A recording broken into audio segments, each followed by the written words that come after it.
എല്ലാവർക്കും ശ്രീരാഗ് Rambo വ്ളോഗ്സിലേക്ക് സ്വാഗതം. നമ്മളിന്ന് ചെയ്യുന്ന വീഡിയോ എന്ന് പറയുമ്പോൾ സ്പാർക്ക് പ്ലഗ് ചേഞ്ച് ചെയ്യുന്ന വീഡിയോ ആണ്. വണ്ടി 22,000 കിലോമീറ്റേഴ്സ് അടുപ്പിച്ചായിരിക്കുകയാണ്. 20,000 സ്പാർക്ക് ചേഞ്ച് ചെയ്യണം എന്നാണ് മെയിൻ്റെനൻസിൽ പറഞ്ഞിരിക്കുന്നത്.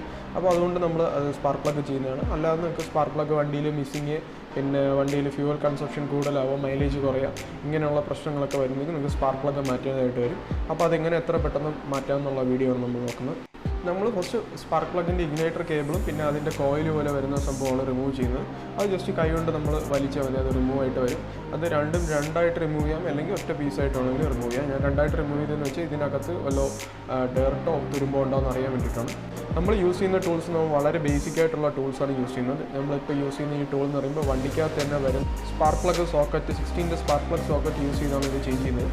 സ്പാർക്ക് പ്ലഗ് നമ്മൾ ആൻറ്റി ക്ലോക്ക് വൈസ് ആണ് ഫസ്റ്റ് കറക്റ്റ് ചെയ്യുന്നത്. ആൻറ്റി ക്ലോക്ക് വൈസ് കറക്കുമ്പോൾ അത് ലൂസ് ആവും, പിന്നെ അത് ഫുള്ള് റിമൂവ് ചെയ്യാം. നമുക്കിപ്പോൾ സ്പാർക്ക് പ്ലഗ് നോക്കി അറിയാം, വളരെ സ്പാർക്ക് പ്ലഗ് മൊത്തത്തിൽ അതിൻ്റെ എൻഡ് മൊത്തം ഒരു ബേൺഡായിട്ട് കറുത്താണ് ഇരിക്കുന്നത്. നമുക്ക് ജസ്റ്റ് ഇതും പുതിയ സ്പാർക്ക് പ്ലഗുമായിട്ട് കമ്പയർ ചെയ്ത് നോക്കാം. പുതിയ സ്പാർക്ക് പ്ലഗ് നിങ്ങൾക്ക് കാണുമ്പോൾ തന്നെ മനസ്സിലാവും, വളരെ ക്ലീനാണ്. അതിൻ്റെ എഡ്ജിലുള്ള ഗ്യാപ്പിങ് കറക്റ്റാണ്, എൻഡൊന്നും ബേൺഡ് അല്ല, വളരെ നീറ്റായിട്ടിരിക്കുകയാണ്.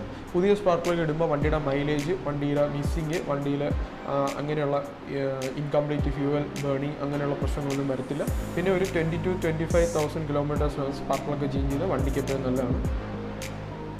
അപ്പോൾ നമ്മൾ സ്പാർക്ക് പ്ലഗ് നമ്മൾ ജസ്റ്റ് കൈ കൊണ്ട് കറക്കി ആദ്യം ടൈറ്റ് ചെയ്ത് ഫിക്സ് ചെയ്യുകയാണ്.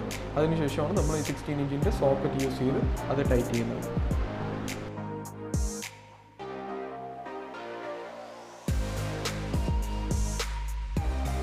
സ്പാർക്ക് പ്ലഗ് ഫുള്ള് ടൈറ്റ് ചെയ്തതിന് ശേഷം നമ്മൾ അതിൻ്റെ കോയിലും സ്പാർക്ക് വരുന്ന കോയിലും പിന്നെ അതിൻ്റെ പ്ലഗ് നോക്കിയാണ്. അതിലൊന്നും തുരുമ്പില്ല. തുരുമ്പുണ്ടെങ്കിൽ ഇത് രണ്ട് റീപ്ലേസ് ചെയ്യേണ്ടതാണ്. കേബിൾ, ഇഗ്നിഷൻ കോയിൽ ഫുള്ളായിട്ട് റീപ്ലേസ് ചെയ്യേണ്ടി വരും. അല്ല എൻഡ് മാത്രമാണ് തുരുമ്പെങ്കിൽ അത് കട്ട് ചെയ്ത് വേണമെങ്കിൽ ഇടാം. ഇപ്പോൾ എന്തായാലും നമ്മുടെ കയ്യിൽ തുരുമ്പില്ലാത്തതുകൊണ്ട് നമ്മൾ ഇത് തന്നെയാണ് യൂസ് ചെയ്യുന്നത്. നമ്മൾ ഈ കേബിൾ എടുത്ത് നമ്മുടെ ഈ സ്പാർക്ക് പ്ലഗിൻ്റെ ഇതിലോട്ട് നമ്മൾ ടൈറ്റ് ചെയ്ത് കൊടുക്കുകയാണ്. ക്ലോക്ക് വൈസ് ടൈറ്റ് ചെയ്ത് ഇങ്ങനെ കറക്കി കൊടുത്താൽ മതി. അപ്പോൾ അതിൽ എൻഡ് സ്ക്രൂ പോലെയാണ് ഇരിക്കുന്നത്, അത് ടൈറ്റായിട്ടിരുന്നോളും.